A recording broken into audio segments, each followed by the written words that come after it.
Hello folks, welcome back, and today we're going to do the everything I painted in 2024. That's this year, and I'm going to describe my favorite thing that I've painted. Now these are all still images that I took and I posted to my Facebook and my Instagram, which is linked down below. I painted quite a lot of stuff this year, a lot of Dungeons and Lasers stuff, a few other full board games. Let's get into it. Looks like we started the year with Sleeping Gods. This is one that broke the curse. I was able to painted it and then I played it almost right away. Holly and I went all the way through Sleeping Gods and we beat it. It's not that hard to beat.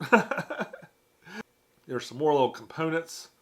I also painted this Cachadora from Monster Hunter. This is another one that Owen received the Rathalos and this Cachadora damaged, and went and got new ones sent to him, and then I fixed the damaged ones and I painted them up because they're cool. Cachadora, a very simple thing to paint. Here's the Pest City Center, and this thing was a real pain to put together. Like the original model itself was just kind of poorly made. The pieces were warped. It didn't really fit together right. I went in and magnetized all of it. And there's a whole video about how I altered mine and what I did to fix it. Here we have some of the Plague Doctors from the Pest game. I actually forgot it was so early this year, I almost forgot about that being one of the things I painted this year. Really interesting. I like the light effect. I don't do that. I'm not brave enough to do those light effects all the time, but it comes out good sometimes when I do. Get the guy with the dog, another with a lantern. Oh, now we're back into Dungeons and Lasers. And now Dulcere has delivered. And I am painting up the thing that got me, much like the Tarrasque inspired me to buy the last one, this dragon turtle. I would have paid what I paid for this, just for this model, probably. As stupid as that sounds. Love this thing. I did alter the face of this one so it doesn't have the slobber and stuff going down. But yeah, a lot of fun. Next, I did this dragon. What is this? Mimic dragon. And he's gnawing on somebody. Did I? Oh yeah, I posted another angle here in the comments. He's literally like pulling this dude apart there. Pretty gross. Pretty gross. Then we get into the Kraken. Really neat model. The way this guy mounts, that little bottom part, this whole little bottom part here, the way he mounts, he kind of attaches to that. So I left him off of there to paint it, which gave me a lot of access to inside the mouth and stuff. And then I painted that part separately, and I put them together. So really liked that guy. It was a lot of fun to put together. This guy was hella spooky. He's got a lot of Warhammer 40k vibes to him. Really neat characters. Very creative. I love the base on this with all the people and stuff. We got this Wolf Rake. A real simple dark color scheme on him. This thing, probably my least favorite. What the hell is this thing? I think I even put in my comment on that was like, no idea. Alright, now we get into Sixth Siege. I bought a copy of Sixth Siege. I have not played it since I painted all this stuff. It's not that I wanted to support Mythic or that really give them any more money, but I did want to take advantage of this while they're still around. I had a feeling that this was going to be one of their last games, and so I went ahead and picked it up. It turns out I was right. It was kind of an educated guess based on reading the room and what was going down. This was neat. Like I don't paint military stuff, like straight military stuff, a whole lot. I went with a real dark color scheme. A lot of these guys are wearing black on black. I used different types of black to kind of achieve that, like the contrast paint ones, and just regular matte black acrylic and stuff for others. It's a little shinier than I'd like. I wish I'd probably hit this with a matte spray or something. I don't tend to coat my stuff. I probably should. but I always kind of want to leave it open in case I want to touch it up a little bit more. Here's just the various characters and stuff from Six Siege. Another one I forgot I even painted. It's amazing. You spend like $80, $90 on something, work on it for a few weeks, put it away, and it's like it doesn't exist anymore. All of this stuff was displayed on my table for about 3 or 4 days. I made a video about it, most likely, and then I just put it in my box and I put it away, and I have not looked at it since. I really want to get this to the table, especially looking at it now. So many characters just for a base set. All right, there's Leo. There's Leo the way, so many people would like to see him now. Oh, and then we get into Assassin's Creed. I got like the base copy, just the retail version of this. It was pretty cheap. Again, another one I have not played. It's got the curse on it. Been since July last year, and I have not painted it. Boy, I was really moving in July. We're just at July? It only had like 4 or 5 characters, I think. And that was it. Here's some gold.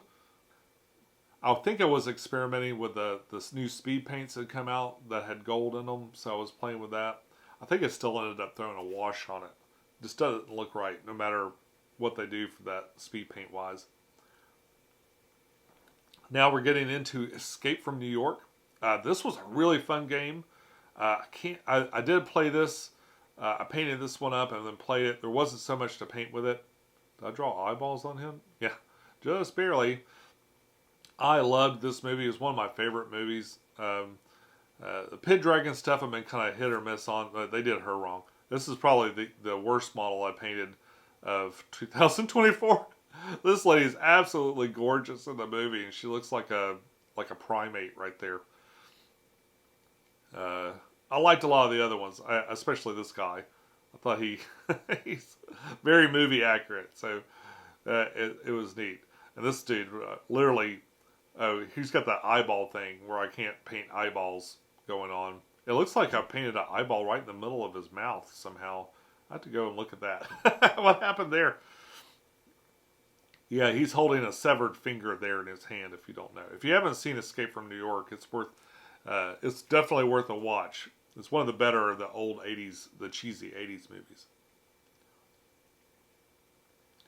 I got another character from there. And then I did the same thing as I did Lords of Ragnarok. They have these little tiny miniatures.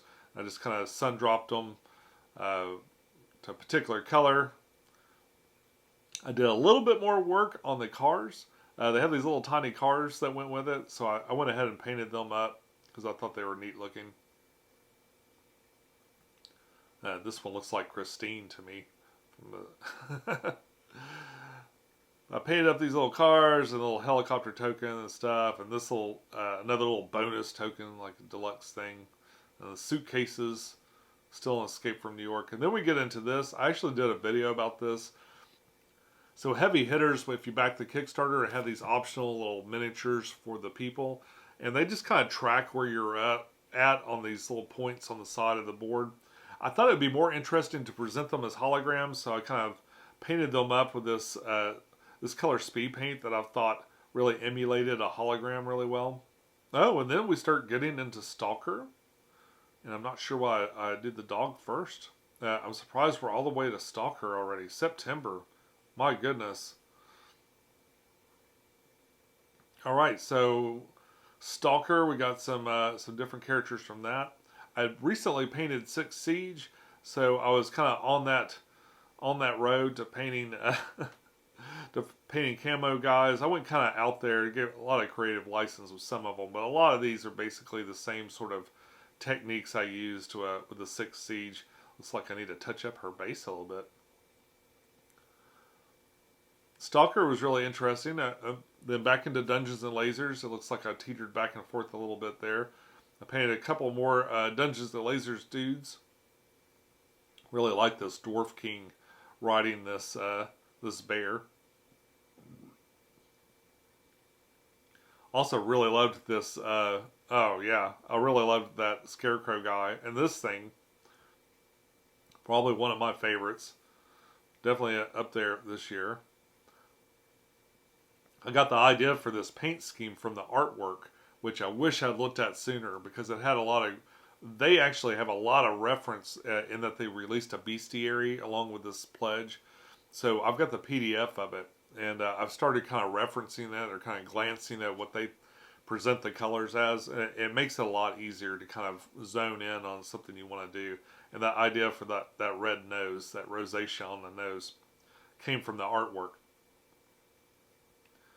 Little gargoyle guy, another little snake monster. Looks like we're back into Stalker again. Yeah, Stalker was a lot of fun to paint. Again, real simple paint schemes. Everybody's kind of wearing dark clothes. There's a lot of stealth in Stalker and stuff like that, so I try to keep to that theme. And the rabble guys, with their little hoodies and stuff. Real interesting game. Another video game based game that I haven't played before.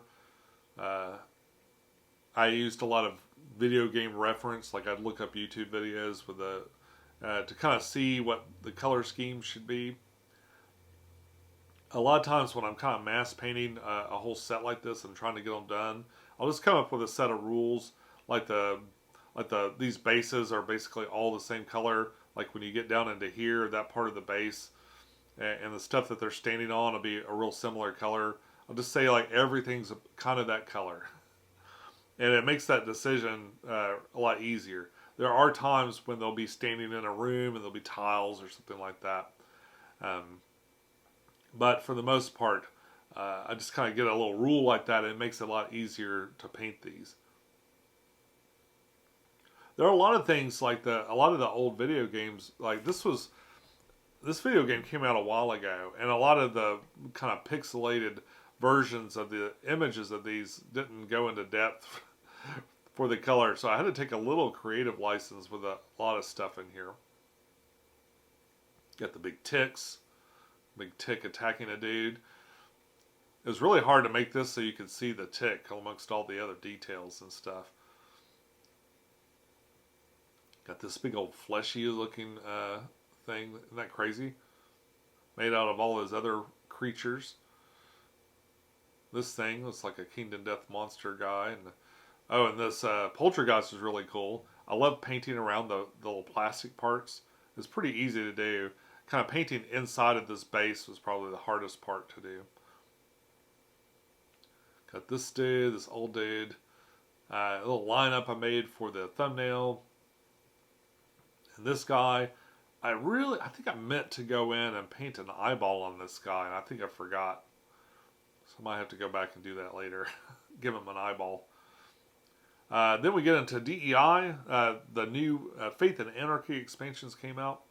And I painted this is the Anarchy or the Breachers faction.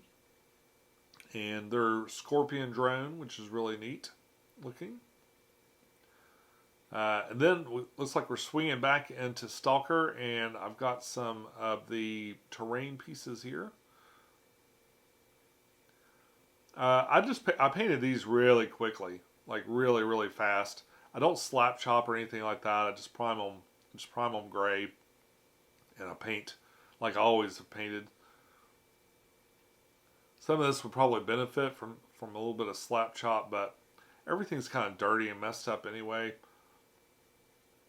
These terrain pieces, I'm hoping that even if I don't use them in Stalker, I could probably use them in other games and stuff because they're nice little resin pieces. A lot of that terrain set is cardboard stuff, but these plastic pieces were pretty nice. I love the bookshelves here. Yeah, the bookshelves are great. And got some fences. Then we get into the anomalies. These all had the clear plastic again, so I just painted the base. Really handy to have like just a favorite color that your base is going to be. Maybe add a couple of other little colors here and there. Maybe painted this really simple. Most of these things, this was probably the most complicated one because it was kind of interacting with a sign. It was like it was melting the sign away as it went by, like warping space or something like that. I don't know how you'd ever recreate that in Sundrop. Sundrop would have been easier for this because it would have been done, You pay for it, you pretty much do that. You can paint on top of it, but why would you? But I wish you had the option to get some of these things disassembled, especially these ones with the clear plastic on them. It would have made that really, really easy and fast to do. But it wasn't bad as it was. Now the Faith part of the Faith and Anarchy expansion in DEI.